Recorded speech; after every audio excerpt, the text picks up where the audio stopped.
chers élèves. On commence notre série de vidéos pour avancer pendant les vacances sur le chapitre consacré à la structure sociale. Et plus particulièrement, nous étions en train d'observer comment les inégalités économiques structurent la société française. D'accord?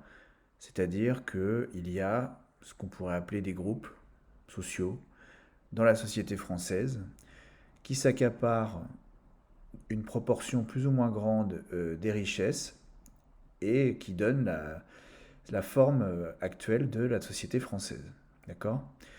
Donc pour pouvoir décrire cette situation, il nous faut s'intéresser aux outils permettant de mesurer les différentes formes d'inégalité.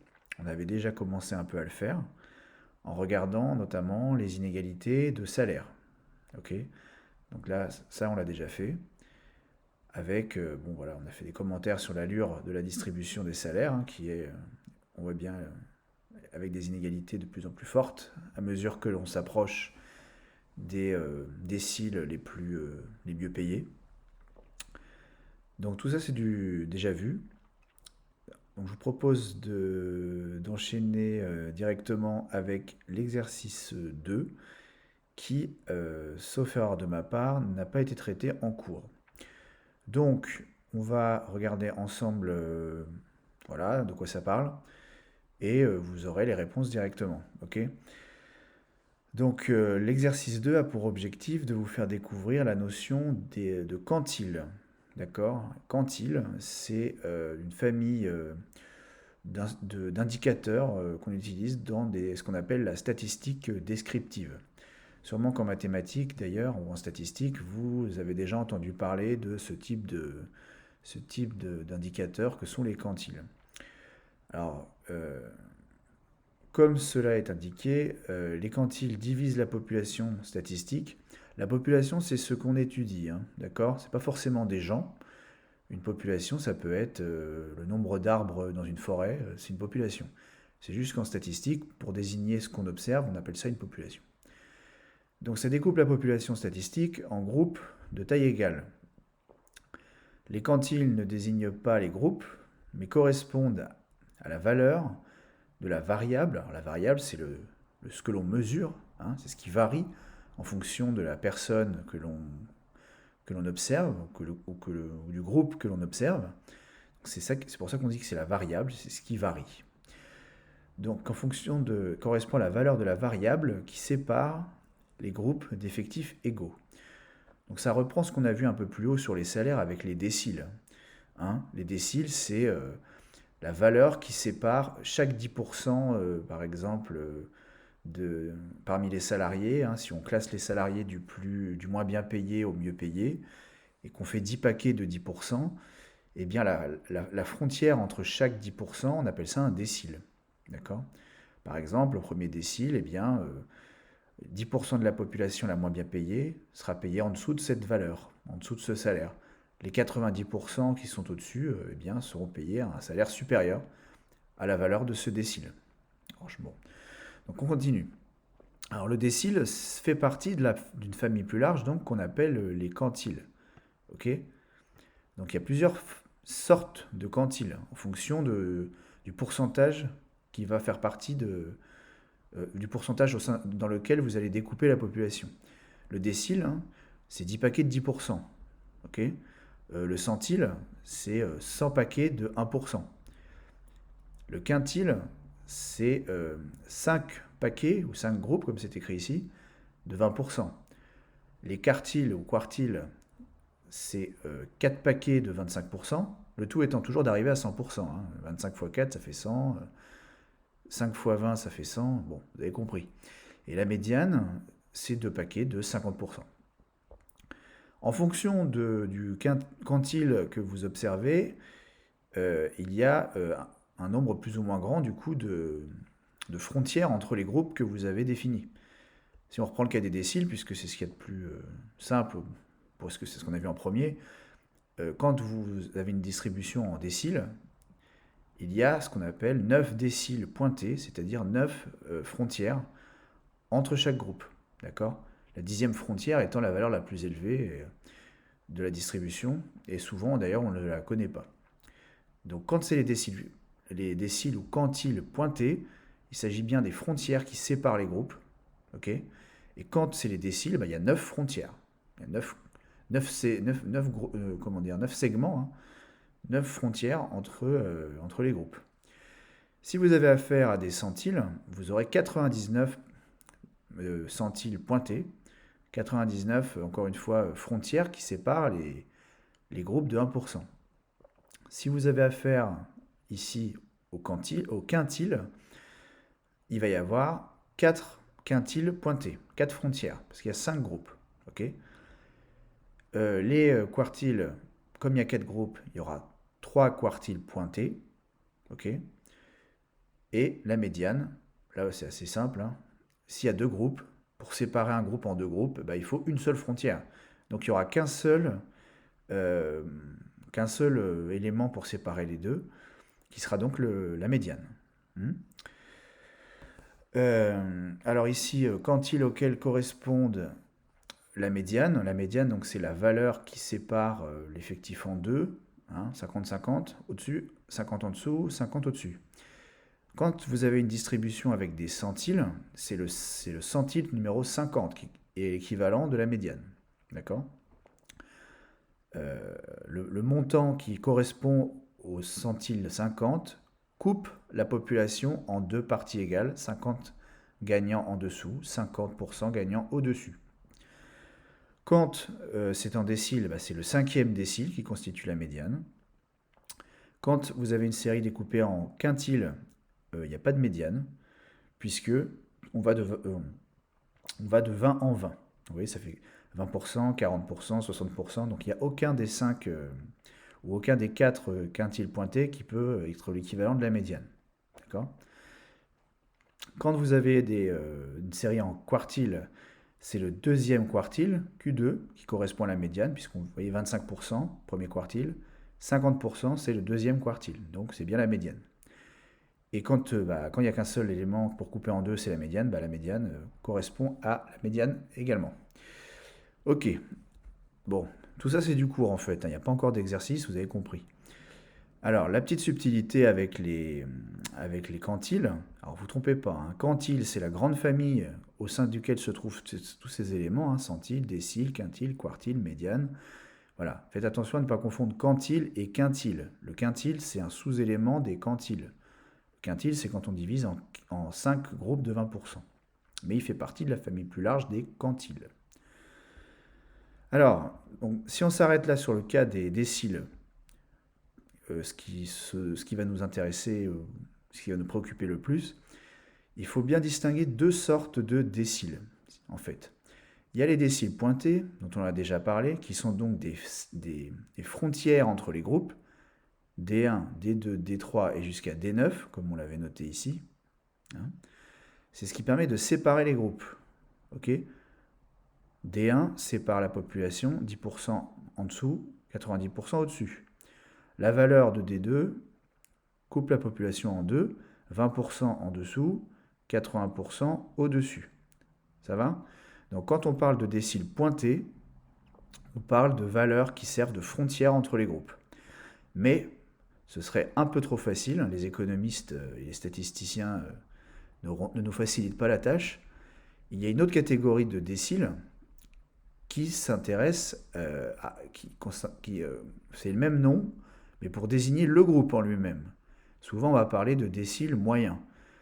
Donc là, si admettons qu'on s'intéresse au salaire, et qu'on s'intéresse au salaire moyen du premier décile, ça veut dire que ce n'est pas le décile pointé qui nous intéresse, c'est au sein des 10% les moins bien payés, qui ont les salaires les plus faibles par exemple, c'est combien ils gagnent en moyenne. Donc là, on ferait la somme de tous leurs salaires, là, parmi les 10% les moins bien payés, et on divise par le nombre de personnes, et on trouve un salaire moyen, mais c'est le salaire moyen spécifique au premier décile. Ce n'est pas le salaire moyen de toute la distribution. C'est le salaire moyen des gens qui font partie du premier décile. Okay. Et donc ce salaire moyen, on l'appellera D1. Premier décile, mais ce sera un décile moyen. Vous voyez un peu l'idée? Décile pointé, frontière. Décile moyen, moyenne, mais spécifique au sous-groupe que constituent les 10% les moins bien payés. On peut faire la même chose avec D2. D2 qui constitue d'une part un décile pointé, qui sépare les 20% les moins bien payés des 80% les mieux payés, mais en même temps, il y a un autre D2 qui est caché, c'est le D2 moyen. On prend tous les salariés qui font partie des 10%, alors pas les moins bien payés puisque c'est eux, hein, mais c'est les 10% les moins bien payés après ceux-là, hein, c'est dans cet intervalle-là, d'accord? Ils sont moins bien payés que D3 et mieux payés que D1, ils sont entre les deux. On prend tout leur salaire, on fait la moyenne et on trouve le salaire moyen spécifique à ce groupe-là qui s'appelle deuxième décile. Ok? Bon, c'est pas plus compliqué que ça finalement, hein. Donc D2, c'est à la fois la frontière entre les 20% les moins bien payés et les 80% les mieux payés. Ça, c'est pour le décile pointé. Et en même temps, ça peut constituer la moyenne des salaires dans ce sous-groupe-là, les 10%, qui sont situés en deuxième position en partant du bas, si vous voulez, qui sont les avant-derniers moins bien payés au sein des 10 paquets de 10% de salariés qui sont plus ou moins bien payés. Ok? Bon, si vous lisez ça tranquillement, il n'y a pas de difficulté particulière. Il faut juste s'habituer un peu aux appellations. Donc, tout ceci étant dit, nous pouvons attaquer un exercice. Alors, bon, ça là, bon, je l'ai mis, mais en fait, ça répète exactement ce que j'ai dit plus haut. Bon, on a encore 10 paquets de 10. On a la distinction entre décile pointé et décile moyen. Donc voilà, vous pouvez le relire si vous voulez vous convaincre, mais c'est exactement la même chose que là. Voilà, ça fait doublon, bon, je devrais le retirer. Alors là, à quoi on va s'intéresser? On va s'intéresser non pas à la distribution des salaires, mais à la distribution de ce que l'on appelle le niveau de vie. Alors le niveau de vie, vous avez un petit encadré ici pour vous expliquer de quoi il s'agit. Bon, je ne le lis pas, mais je vous le dis oralement, hein, le niveau de vie, c'est pas que le salaire, hein. Vous savez bien que, on l'a vu en début de cours, on a fait un petit rappel. On a différents revenus, hein, l'argent qui arrive sur notre compte en banque, et il ne vient pas que du fait de travailler, il vient aussi du fait qu'on possède des choses, c'est les revenus du patrimoine, du fait également qu'on peut recevoir des prestations sociales de la part de l'État si on a des conditions de ressources assez faibles, ou pas d'ailleurs, hein. Les allocations familiales, par exemple, sont perçues par tous les ménages, y compris les ménages très riches. Bon. Mais on va dire que vous avez plus de chances de percevoir des revenus de transfert ou des prestations sociales si vous avez assez peu de ressources économiques. Donc, votre argent provient de votre travail, de ce que vous possédez et dont vous pouvez tirer des revenus, c'est les revenus du patrimoine, et de ce que l'État peut vous verser. Mais en même temps, vous allez également verser de l'argent à l'État au titre de la redistribution des richesses. Vous allez payer des impôts sur le revenu, vous allez payer des taxes, des cotisations sociales. Tous ces éléments qu'on réunit sous l'appellation prélèvement obligatoire, c'est de l'argent qui part aussi de votre compte. Ok? Donc au final, l'argent qui va vraiment vous rester pour le dépenser ou pour le mettre de côté, pour épargner, il faut faire un tout petit calcul qu'on a vu en cours, c'est pour calculer ce qu'on appelle le revenu disponible. Donc ce revenu disponible, hein, c'est les revenus primaires, voilà, du travail ou du patrimoine, moins moins les prélèvements obligatoires, ce que vous devez payer à l'État si vous êtes concerné, plus ce que l'État vous reverse au titre des prestations sociales, voilà, ce qui vous donne donc le revenu disponible. Donc là, on peut s'intéresser à la répartition des revenus disponibles entre les gens. Mais les économistes et les statisticiens de l'INSEE notamment proposent une analyse encore plus fine où ils disent, bon, avoir un certain revenu disponible, c'est intéressant, mais il faudrait aussi tenir compte de la structure familiale. Quelqu'un qui gagne par exemple 2500 euros par mois, mettons que voilà, on arrive à un revenu disponible de 2500 euros par mois, on pourrait se dire, bon, c'est plutôt confortable. Mais si vous avez affaire à quelqu'un donc, qui a 5 enfants, et dont le conjoint ne travaille pas, par exemple, bah 2500 euros par mois, c'est pas énorme finalement, rapporté aux dépenses qu'implique le fait d'avoir beaucoup d'enfants. À l'inverse, quelqu'un qui gagne que 2000 euros par mois, il a un niveau de vie inférieur à l'autre personne, mais s'il est célibataire sans enfant, bah, tout l'argent est pour lui. Donc on peut dire qu'il est beaucoup plus confortable, d'une certaine façon. Donc les économistes voilà, essayent de remanier leurs statistiques en tenant compte de la structure familiale, moyennant un calcul à base d'unités de consommation que vous pouvez lire ici. Bon, on ne rentre pas dans les détails, mais dites-vous bien que voilà, celui qui gagne bien mais qui a beaucoup d'enfants, ça va lui réduire son revenu, son niveau de vie va être recalculé comme étant plus faible. Voilà, ce qui est plus cohérent parce que bah, voilà, vous dépensez de l'argent pour vos enfants. Hmm. De la même façon, une personne qui a un niveau de revenu voilà, correct, mais qui n'a pas d'enfant, se verra quelque part un peu rehaussé par le fait qu'il n'a pas de dépenses annexes liées à sa structure familiale. Ok. Et donc le mode de calcul, vous l'avez ici. Voilà, un adulte, c'est 0,5 unités de consommation. Pour les autres personnes de plus de 14 ans, puis c'est 0,3 pour les enfants de moins de 14 ans. Bon, tout ça, ce n'est pas très important, mais vous devez quand même savoir un peu que les salaires et le niveau de vie, c'est pas exactement la même chose. Donc, on y va sur les questions.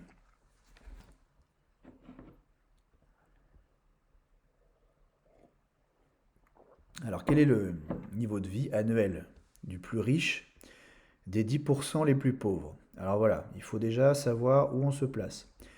Niveau de vie annuel. Donc là, les valeurs qui sont ici, c'est des valeurs annuelles, hein. Ok. Les niveaux de vie, c'est pas des niveaux de vie, c'est rarement des niveaux de vie mensuels. On raisonne annuellement. Donc le plus riche au sein des 10% les plus pauvres. Hmm. Donc on s'intéresse déjà aux 10% les plus pauvres. Il va donc s'agir du premier décile, d'accord? Ou des gens qui se situent en dessous du premier décile pointé.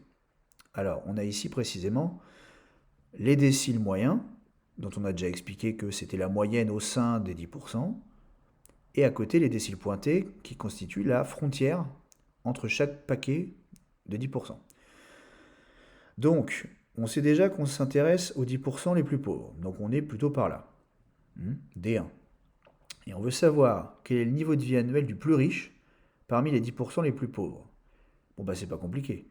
Au sein des 10% les plus pauvres, celui qui gagne le plus, c'est celui qui touche le décile pointé numéro 1. Puisque celui-là sert de frontière entre D1 et D2. En fait, il est là. Vous voyez? Ça, c'est D1. Et le décile pointé numéro 1 fait la frontière entre D1 et D2.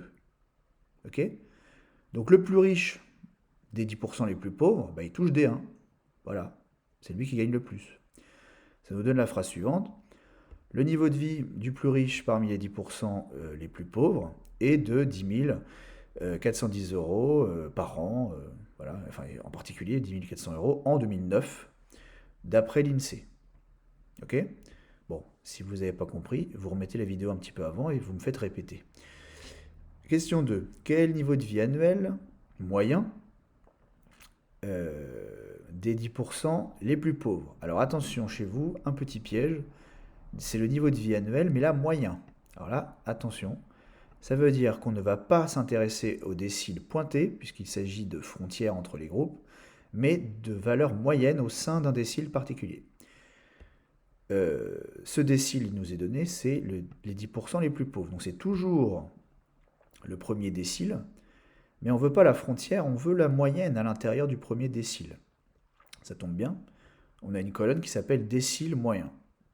Et donc, le décile moyen, la valeur moyenne du décile moyen, ou le niveau de vie moyen propre au premier décile, on va dire, c'est un peu plus français, eh bien on peut la lire dans la première case qui est ici. Vous voyez bien, les 10% les plus pauvres, ils sont là.